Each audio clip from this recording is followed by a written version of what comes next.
آپ کے اسپیکر کے اوپر آپ کے ممبر اپنے بات کرتے ہیں. یہ جو 240 بلین کیا آپ کہہ رہی ہے, یہ 40 بلین تو صرف پاکستان میں ہے, یہ 600 ارب ہے, اور یہ ابھی ایک ایک کر کے نکلے گا, کیونکہ 12-13 سال میں تو پی ٹی آئی کی حکومت رہی نا, وہاں تو کسی نے کوئی چیز تو دیکھا نہیں ہے. اور میں نے یہ پہلے پھر یہ عرض کر رہا ہوں کہ چونکہ اس پہ الزام کسی پولیٹیکل پارٹی یا کسی جرنلسٹ یا میڈیا نے نہیں لگایا, ان کے اپنے لوگ لگے رہتے ہیں. ان کے اپنے لوگ اگر پریس کانفرنس سے اور باتیں سنتے رہتے تو وہ بتاتے. کمیٹیاں خود بنائے ہیں, خود کمیٹی بنائی اور خود کمیٹی نے انکوائری کی اور کمیٹی نے ثابت کیا کہ کرپشن ہوا ہے. تو آپ مجھے بتائیں کہ اس کو اپریشیٹ کرنا چاہیے نا. اگر وہ تدارک کے لیے کرپشن کے کچھ کر رہے ہیں تو مان تو رہے کم سے کم کہ کچھ ہوا ہے, اس کے اوپر ایکشن بھی لے رہی ہے, تو اچھی بات ہے. یہ تو کلچر ساری پولیٹیکل پارٹیز کو انٹروڈیوس کرنا چاہیے اپنے اندر. لیکن ابھی تک کچھ نہیں ہوا, ایسے کچھ نہیں ہوا. چلے کچھ نہیں ہوا پہ بات کر لیتے ہیں. بالکل سر, ایک تو یہ کچھ نہیں ہوا جو زاہد خان صاحب کہہ رہے ہیں کہ آپ لوگ کہہ تو دیتے ہیں لیکن کرتے کچھ نہیں. دوسرا سر یہ بات جو شکیل احمد صاحب میں ریسپونڈ کرنا چاہوں گا. دیکھیں ہماری ابھی زاہد خان صاحب میرے بڑے ہیں. جب ہم بہت چھوٹے تھے تو زاہد خان صاحب کو ہم اے این پی میں پالیٹکس کرتے ہوئے دیکھتے آئے ہیں. تو میں ایک ان سے with due respect with due apology یہ ریکویسٹ کروں گا کہ دیکھیں ہم اوروں کی گناہوں کو دفاع کرتے ہوئے ہماری پالیٹکس گزر جاتی ہے. یہ اے این پی میں تھے, اب یہ مسلم لیگ نون میں آ گئے. لیکن کیا مسلم لیگ نون کا کوئی بندہ اس میں کوئی یہ اخلاقی جرت ہے کہ وہ یہ کہہ سکے کہ شہباز شریف پر 26 ارب روپے کے ٹی ٹی ایٹ اسکینڈل کی جب فرد جرم عائد ہونے جا رہی تھی, جس دن اسی دن اس کو اسٹیبلشمنٹ نے وزیر اعظم کا حلف دلوایا, 2 سال تک فرد جرم عائد ہونے نہیں دیا. بری ہو گئے سر اس کیس سے. بری تو ہونا تھا. جب رجیم چینج کے بعد جب پی ڈی ایم کی گورنمنٹ بنی اور جب نیب کے سارے قوانین تبدیل ہوئے, جب کورٹس کا جو ہے وہ اسٹرکچر تباہ کر دیا, بری تو ہونا تھا. یہ پلاننگ بھی تو ساری اس کی وجہ سے تھی نا. جب نواز شریف باہر سے آ رہے تھے, عدالت جب اسے انصاف دینے کے لیے وہاں پہ گئی, تو میں یہ کہتا ہوں کہ یہ جو ایک پوائنٹ دیکھیں, یہ بہت ہماری سیاسی جو سسٹم ہے نا اس میں ابھی زاہد خان صاحب نے فرمایا کہ پارٹی کے اندر سے بالکل میں کیوں اپنے کسی منسٹر کا, کسی ایم این اے کا یا ایون چیف منسٹر کا, مجھے اگر پتہ چلے کہ انہوں نے غلطی کی ہے, میں ان کے ڈیفینڈ کرنے کے لیے یہاں پہ ہوں. زاہد خان صاحب اگر مانا بھی ہے تو کیا تو کوئی ایکشن تو کوئی نہیں ہوا نا. دیکھیں یہ آپ کی حکومت میں بھی ہوا تھا, آپ کے ایک وزیر صحت تھے سر, ان کے خلاف بھی سنا کرپشن ہوئی ہے, سر عہدے سے ہٹا دیا, کوئی اور ایکشن نہیں ہوا. اسپیکر کے خلاف ایلیگیشن آئی تو اس ایلیگیشن کو پروب کیا گیا. پروب کیا گیا کہ واقعی اس نے کرپشن کی ہے. تو پروب کرنے کے بعد یہ چیز ثابت ہو گئی کہ چیف منسٹر کے خلاف بھی آ رہا ہے نا. شکیل احمد صاحب تو چیف منسٹر پر الزام لگا رہے ہیں. وہ تو بلکہ یہاں تک بھی کہہ رہے ہیں کہ عمران خان کے نام پر ووٹ لے کر ایک کمپرومائز سیٹ اپ آ گیا ہے صوبے کے اندر. وہ تو چیف منسٹر کو کمپرومائز بھی کہہ رہے ہیں. دیکھیں وہ ایک اسپیسیفک انڈیویجول کا, شکیل خان صاحب کا اور چیف منسٹر کا ایک معاملہ چل رہا تھا. لیکن میری گزارش یہ ہے کہ even then Shakeel Khan still party میں ہیں, چیف منسٹر کے خلاف بھی بولتے ہوئے. اس نے کسی نے اسے پارٹی سے نہیں نکالا, کسی نے اسے یہ نہیں کہا کہ تم یوں کیوں کر رہے ہو. صحیح یا غلط اس کا کسی وقت فیصلہ ہو جائے گا کہ وہ صحیح ہے یا غلط, کوئی اس میں دو رائے نہیں ہے. لیکن اتنا کریڈٹ تو آپ پی ٹی آئی کو دیں کہ ود ان دا پارٹی بندہ بول بھی سکتا ہے, کسی چیز کو ہائی لائٹ بھی کر سکتا ہے, اور اس کو سزا بھی پارٹی نہیں دیتی صرف اس وجہ سے کہ اس نے ایک چیز کو, شاید کوئی سچ بول رہا ہے, جھوٹ بول رہا ہے, اس کا تعین اس وقت ہوگا جب چیزیں پروب ہوں گی. لیکن اس حوالے سے میں اگر یہ بھی اسی روش کو اپنا لیں کہ بھئی اگر پارٹی میں غلط ہو رہا ہے تو اس کو کم از کم آپ سامنے آ کے اس کو لوگوں کو بتائیں کہ یار فلاں بندے نے, اور یہ پارٹی کے فیور میں ہوتا ہے, اس کے اگینسٹ نہیں جاتا. وہ مان لینا چاہیے لیکن بلا وجہ کی الزام تراشی بھی نہیں کرنی چاہیے نا. یہ جو بھی آپ شہباز شریف صاحب والی آپ بات کریں, شہزاد اکبر صاحب اپیل میں گئے تھے, وہ جو بریت ہے اس کے خلاف پیروی نہیں کی انہوں نے. یہ وہی شہزاد اکبر ہیں جنہوں نے پتہ نہیں کہا تھا کتنے 100 ارب کی سالانہ کرپشن ہوتی ہے پاکستان میں, پتہ نہیں کتنے ارب کی روزانہ کرپشن ہوتی ہے. جب گورنمنٹ آئی تو خان صاحب نے کہا کہ وہ اس نے بعد میں بتایا کہ فگرز ٹھیک نہیں تھے. تو سر یہ دیکھیں نا, یہ ٹی ٹی والا جو معاملہ ہے نا, یہ تو اوپن اینڈ شٹ کیس تھا نا, حدیبیہ پیپر مل کی طرح. یہ اوپن اینڈ شٹ کیس تھا. زاہد خان صاحب کوئی کامنٹ کریں. سر مذاکرات کوئی بیک ڈور ہو رہے ہیں گورنمنٹ کے ساتھ آپ لوگوں کے؟ میری تو I am not private to any such مذاکرات. تو پھر یہ ہوا کون اڑاتا ہے؟ علیمہ خان صاحبہ کہتی ہیں کہ جب ہم تحریک چلا کے خان کو نکالنے کی بات کرتے ہیں ایک مخصوص حلقہ مذاکرات کی باتیں شروع کر دیتا ہے تاکہ تحریک نہ چلے. مذاکرات کا تو ابھی تک مجھے کسی بیک ڈور یا فرنٹ ڈور کا کوئی مذاکرات کا مجھے نہیں پتا. میں اپنے خواہ کا وہ کیوں پھیلاؤ رومر کیوں پھیلاؤ جی. تو آپ کہہ رہے ہیں کہ اس طرح کی کوئی بات نہیں. اچھا چلیں زاہد خان صاحب وہ تو کہہ رہے ہیں کہ ان کو نہیں خبر ہی نہیں ہے کسی اس طرح کے معاملے کی. سر تھوڑا سا before I وائنڈ up the programme, آپ کو پتہ ہے کہ بجٹ کی آمد ہے اور بجٹ کو لے کے سر بہت عوام جو ہے وہ پریشان ہے. گورنمنٹ آن دا کانٹرری جو اصل فیکٹس ہیں کہ مہنگائی بڑھ رہی ہے, ملک کی معاشی صورتحال جو ہے وہ اچھی نہیں ہے, گورنمنٹ جو ہے وہ صبح شام کوشش میں لگی ہوئی ہے کہ آ کے کہہ دے جی مہنگائی ہم نے کم کر دی ہے, اور اس طرح کی خوشخبریاں بنا کے خبروں کو پیش کر رہی ہے. سر ایک عام آدمی, آپ جو ہے وہ زیادہ کلوزلی مانیٹر کرتے ہیں, آپ ایک بہت سینئر سیاستدان ہیں, آپ کو لگتا ہے کہ مزید ٹیکسز کا, مزید مہنگائی کا, ان چیزوں کا متحمل ہو سکتا ہے؟ دیکھیے یہ آپ بالکل صحیح کہہ رہے ہیں, میں آپ کے ساتھ متفق ہوں, کیونکہ ہمارے ملک میں جس وقت جو غربت اور جو مہنگائی کا عروج ہے اس کے لیے ہمارے جو اسٹیمنا ہے وہ کام نہیں کرے گا اس وجہ سے.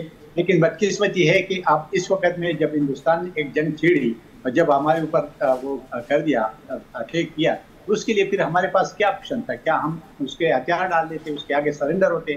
تو ہم نے ظاہر ہے کہ اس پہ تو خرچ تو ہوتا ہے نا. ابھی دیکھیں نا, ابھی آپ کے ڈیفنس کے لیے کتنا پیسہ دینا پڑے گا, تو ظاہر ہے کہ یہ سارے بوجھ عوام پہ پڑتی ہے. مشکل ہوتے ہیں حکومت کے لیے کچھ پیسے ایسے کرنے کے مشکل ہے تو سیاسی نقصان میں ہوتے ہیں. مثلا کہ ابھی بھی جو فیصلے ہم کریں گے وہ جس طرح پہلے بھی کیے وہ ہمارے سیاسی نقصان میں تھے, ابھی بھی جو فیصلے ہم کریں گے وہ سیاسی نقصان میں ہوگا, اس میں کوئی شک نہیں ہے. لیکن ملک کو بچانا ہے, پھر ملک کے ساورنٹی کو اسٹیبل کرنا ہے, پھر ہماری جو معیشت ہے اس کو بھی بہتر کرنا ہے, تو اس کے لیے ہم اپنے پارٹی کی بھی قربانی دیتے ہیں. ہم پہ تو سارے پیسے سیلری کلاس سے لینے اور انڈائریکٹ ٹیکس لگا کے لوگوں سے لینے ہیں. آپ کا بہت شکریہ زاہد خان صاحب, سر آپ نے پروگرام میں ہمیں وقت دیا, بہت شکریہ آپ کا. عبداللطیف چترالی صاحب, سر آپ پروگرام کے اس حصے میں ہمارے ساتھ موجود رہے. ویورز ایک بریک کا وقت ہو رہا ہے, ہمارے ساتھ رہیے.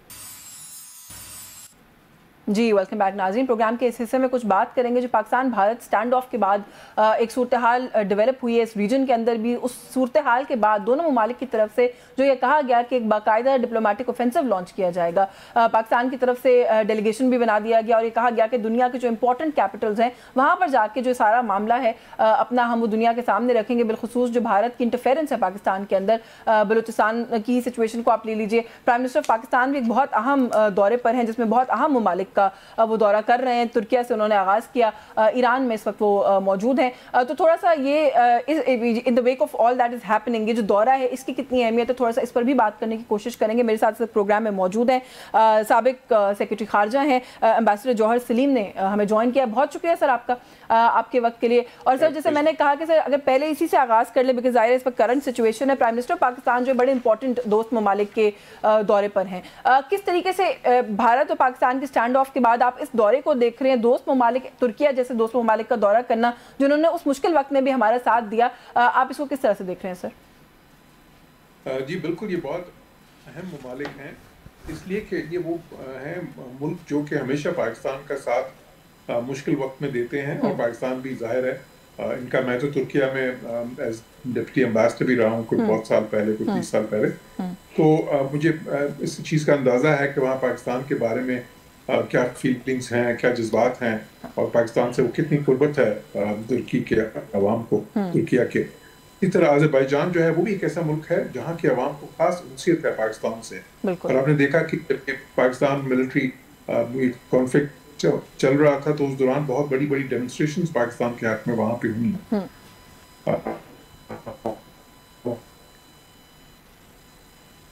صدر جو ہیں وہ بھی پاکستان کے بارے میں بہت ہی زیادہ نیک جذبات اور جو ہے بہت ہی ان کی ڈیووشن ہے. تو اسی طرح پھر جو تیسرا ملک ہے ایران, ان کے ساتھ بھی پاکستان کے بہت قریبی تعلقات ہیں. آپ نے دیکھا کہ ان کے وزیر خارجہ خصوصاً اس دوران میں جب یہ ساری چیز بہت زیادہ ایک ایسکلیٹڈ فارم میں تھی تو وہ اس وقت اس کو کم کرنے کے لیے انہوں نے دورہ پہلے پاکستان کا پھر انڈیا کا بھی اس کوشش میں کہ وہ ڈی ایسکلیٹ کریں سچویشن کو. بلکہ انڈیا میں ان کا جو دورہ تھا اس کے بعد تو تھوڑی سی وہاں پہ کچھ بدمزگی بھی پیدا ہوئی بیکاز ہندوستان میں کچھ کرٹیسائز بھی کیا گیا ان کو. تو جو چوتھا ملک ہے جو تاجکستان, تاجکستان میں ایک کانفرنس ہو رہی ہے. اگین یہ بہت ایک قریبی دوست ہے پاکستان کا, اور دیکھیں جغرافیائی طور پہ آپ کو پتہ ہے کہ تاجکستان ہم سے صرف 25-30 کلومیٹر دور ہے, صرف باخان افغانستان کے بیچ میں آتا ہے. تو وہاں پہ بھی جو ہے تعلقات دونوں ملکوں کے بہت قریب ہیں, اور ساتھ ہی ساتھ یہ بھی ہے کہ وہاں پہ ایک کانفرنس ہو رہی ہے گلیشیئرز کے اوپر. اور گلیشیئرز اس لیے بہت اہم ہے یہ کانفرنس کیونکہ دیکھیں یہ سارے جو دریا ہیں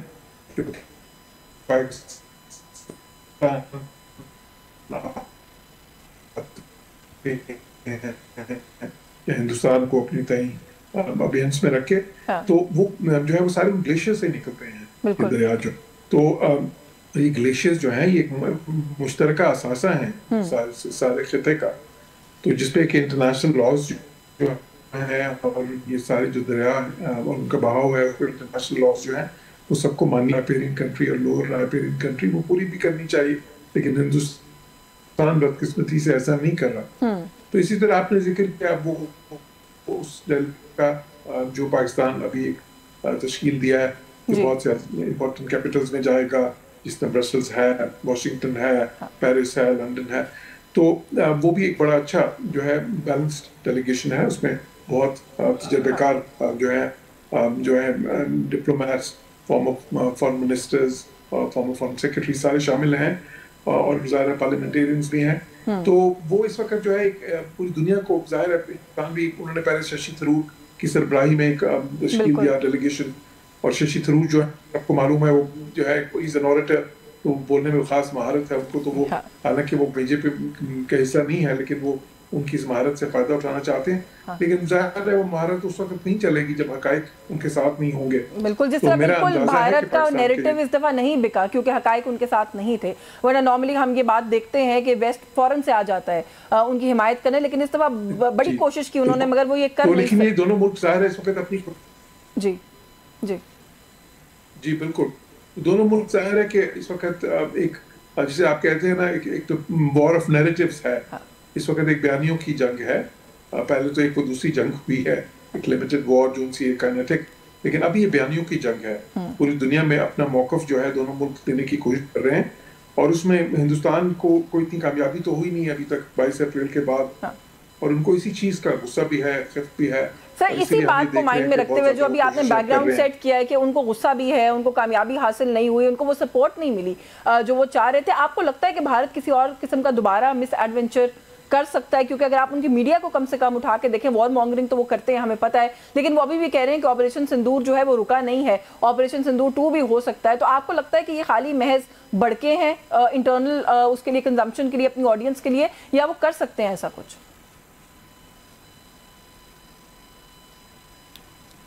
جی ایمبیسڈر صاحب آپ کو میری آواز آ رہی ہے سر؟ جی اس میں میں تو اپنے کامنٹس میں پہلے بھی کہا ہے کہ ایک تو یہ انڈرسٹینڈنگ یہ تھی کہ سیز فائر جب ہوگا اس کے بعد کسی تھرڈ کنٹری میں ایک نیوٹرل وینیو پہ مذاکرات شروع ہوں گے, لیکن وہ انڈرسٹینڈنگ میں نے پہلے ہی کہا تھا کہ بھارت اس سے مکر جائے گا اور ریگل آؤٹ کرے گا. وہی ہوا, اور اب وہ مذاکرات کی بات تو نہیں رہنا, وہ ٹریڈ کی اور اس کی بات کر رہے ہیں بیسیکلی جو ہے, تو کہ نہ ٹریڈ ہوگی نہ ٹاکس ہوں گی, اور ساتھ ہی ساتھ یہ آپریشن سندور بھی جو کنٹینیو کر رہا ہے اس قسم کی, اور بہت زیادہ ٹیمپریچر بڑھا رہے ہیں. وہ بہت ہی زیادہ انفلیمیٹری اور انسینڈیری اسٹیٹمنٹس وہاں سے ایمرج کر رہی ہیں انڈیا سے اس وقت. کوئی ذکر نہیں ہے کہ بالکل اس طرف انڈرسٹینڈنگ کے تحت, اور ہم چاہتے ہیں کہ ایک بامقصد میننگ فل ڈائلاگ ہو جس میں وہ سارے ایشوز ڈسکس ہوں, وہ سارے تنازع دونوں ملکوں کے درمیان جو اس قسم کی صورتحال کا باعث بنتے ہیں. اور اگر وہ دہشت گردی کی بات کرنا چاہتے ہیں تو ہم تو ان سے زیادہ کرنا چاہتے ہیں کیونکہ ہم تو زیادہ اس کے وکٹم ہیں, اور ہندوستان ہم سمجھتے ہیں کہ وہ پاکستان میں دہشت گردی کروا رہا ہے, بلوچستان میں بھی اور باقی جگہوں پہ بھی, لیکن اب وہ اس طرف مجھے لگتا نہیں کہ آ رہے ہیں, اور وہ ٹیمپریچر ایک مینٹین کر رہے ہیں. تو کوئی اچھا جو ہے اتنے اچھے کوئی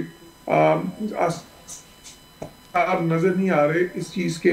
خیر یہ تو انہوں نے دیکھ لیا, پاکستان کے ڈیٹرنس تو انہوں نے ٹیسٹ کر لیا, اور ان کو اندازہ ہو گیا ہے کہ کوئی مس ایڈونچر جو ہے وہ ان کے حق میں نہیں ہوگا. لیکن ساتھ ہی ساتھ وہ اب کوئی ان کی جو پالیسی ہے